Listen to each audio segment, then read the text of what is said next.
प्यारे बच्चों, आज की इस वीडियो में हम पदार्थ की अवस्थाओं के बारे में जानेंगे। पिछली वीडियो में हमने पदार्थ क्या होता है, पदार्थ कैसे बनता है, पदार्थ के गुण के बारे में पढ़ लिया था। आज पढ़ेंगे पदार्थ की अवस्था के बारे में। प्यारे बच्चों, पदार्थ की अवस्थाओं को 3 भागों में बांटा गया है। कितने भागों में? 3 भागों में। भौतिक आधार पर, किसके आधार पर? भौतिक आधार पर पदार्थों को 3 अवस्थाओं में बांटा गया है। जैसे कि नंबर 1 ठोस अवस्था, दूसरा द्रव और तीसरा गैस। पहला है ठोस, दूसरा द्रव और तीसरा है आपका गैस। ठीक है, अब ठोस अवस्था क्या होती है उसके बारे में अब जानते हैं। यार बच्चों, ठोस अवस्था पदार्थ की वह भौतिक अवस्था है, ठोस अवस्था पदार्थ की वह भौतिक अवस्था है जिसमें आकार तथा आयतन, जिसमें आकार और आयतन दोनों निश्चित रहते हैं। क्या रहेंगे? दोनों निश्चित रहेंगे। ठीक है, जैसे कि लोहा, पत्थर, लकड़ी, बर्फ आदि।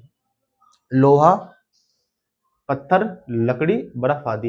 होता क्या है बच्चों, हम पूरी परिभाषा को दो चीजों के आधार पर डिफाइन करेंगे, परिभाषित करेंगे इस पूरी परिभाषा को। कैसा? आकार और आयतन। आकार और आयतन। जब भी हम द्रव की परिभाषा भी लिखेंगे तो वहां भी आकार आयतन का जिक्र होगा। अगर गैस की भी बात करेंगे तो वहां भी किसका? आकार और आयतन का जिक्र होगा। प्यारे बच्चों, जैसे कि मैं अगर बात करूं, ये पेन है, ये क्या है आपका? ये पेन आपका ठोस अवस्था में, किसमें है? ठोस अवस्था में। ठोस अवस्था, जो भी ठोस अवस्था में होता है वो क्या होता है?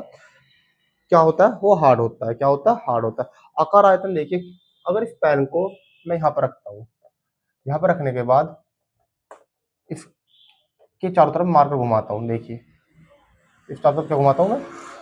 मार्कर। जब मैंने मार्कर घुमाया, देखो एक एक एक आकार बन के आया। क्या बन के आया? एक आकार।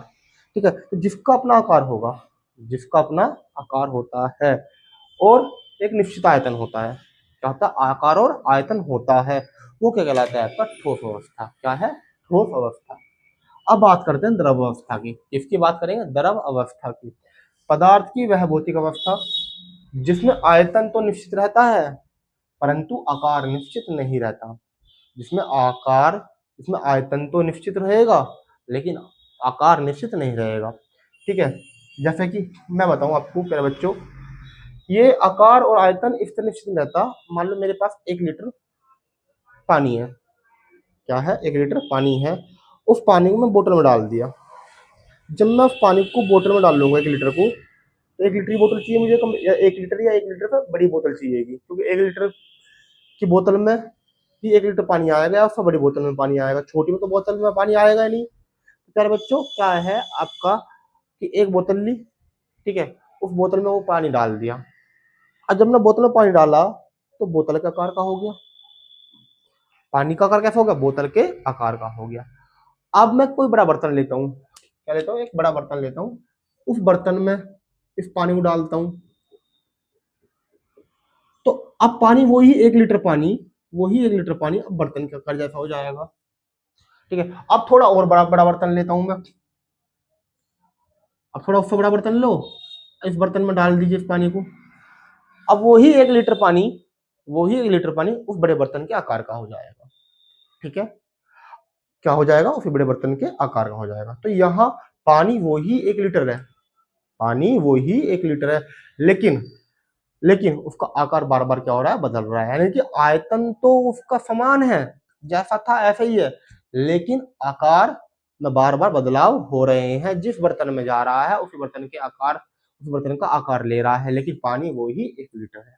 ठीक है, इसीलिए मैंने परिभाषा लिखी, पदार्थ की वह भौतिक अवस्था जिसमें आयतन तो निश्चित रहता है परंतु आकार निश्चित नहीं रहता, द्रव कहलाते हैं। जैसे कि जल, दूध, तेल आदि। जितनी बहने वाली चीज होंगी सब क्या में आएंगे आपकी? वो आएंगे द्रव अवस्था में। किसमें आएंगे? द्रव अवस्था में। अब बात करते हैं गैसीय अवस्था की। किसकी? गैसीय अवस्था की। यार बच्चों, गैसीय अवस्था की परिभाषा क्या लिखी हुई है मैंने? पदार्थ की वह भौतिक अवस्था, पदार्थ की वह भौतिक अवस्था जिसमें उसका आकार, आयतन, जिसमें उसका आयतन और आकार बर्तन के आयतन व आकार के अनुसार बदलते हो। गैस कहलाती है, जैसे कि वायु, धुआं, जलवाष्प, एलपीजी, सीएनजी आदि। ठीक है, तो बच्चों इस परिभाषा में लिखा हुआ है कि भैया आपका जिसमें उसका आयतन और आकार, बर्तन के आयतन के आकार और आयतन क्या लिखा हुआ है, जिसमें उसका आयतन और आकार बर्तन के आयतन और आकार के अनुसार बदलता रहता हो। देखिए गैस की अवस्था में ना तो आपका आयतन निश्चित होता, ना ही आकार निश्चित होता। जैसे कि ठोस अवस्था में आकार भी निश्चित था और आयतन भी निश्चित था। द्रव अवस्था में केवल आयतन निश्चित था, आयतन ही निश्चित था, ना कि आकार निश्चित था। लेकिन गैसीय अवस्था में ना तो आयतन निश्चित होगा, ना ही आपका आकार निश्चित होगा। देखिए एलपीजी कोई भी गैस है, धुआं है, कोई धुआं जैसे जैसे ही बर्तन में डालोगे उसी बर्तन का आकार लेगा, लेकिन कितना धुआं आएगा एक साथ आपको ये भी नहीं बता सकते। कितना जल वाष्प, अब आपका जल वाष्प है, यानी जब भी कोई वाष्प उठती है, जल की वाष्प उठती है, कोई लिमिट में थोड़ी ना उठेगी, वो कोई लिमिट तो नहीं है, कभी ज्यादा उठ जाएगी, कभी कम उठ जाएगी। ठीक है। एलपीजी सीएनजी को जैसे बर्तन में डालोगे ऐसे का आकार ले लेगी, जितनी डालोगे उतना ही लेगी। ठीक है। तो इस हिसाब से क्या है प्यारे बच्चों, आयतन और आकार इसका निश्चित नहीं रहता, आयतन और आकार गैस व्यवस्था में निश्चित नहीं रहता। ठीक है। फिर अगर आकार की बात करूं, ठोस के कण जो होंगे वो बहुत ही पास पास होते हैं प्यारे बच्चों, बहुत ही पास पास होंगे, बहुत ही पास पास होंगे, इसलिए दृढ़ यानी ठोस होते हैं। ये क्या होते हैं, दृढ़ यानी ठोस होते हैं। द्रव के थोड़े कण दूरी पर होंगे, थोड़े से क्या होंगे, दूरी पर होंगे। किसके कण, द्रव के। और गैस के कण तो बहुत ज्यादा दूरी पर होंगे प्यारे बच्चों, गैस के कण तो बहुत ही ज्यादा दूरी पर होंगे। ठीक है। अब ये कण पास पास है तो ये भी कण, ये भी कण और ये भी कण, तीनों कण ही है।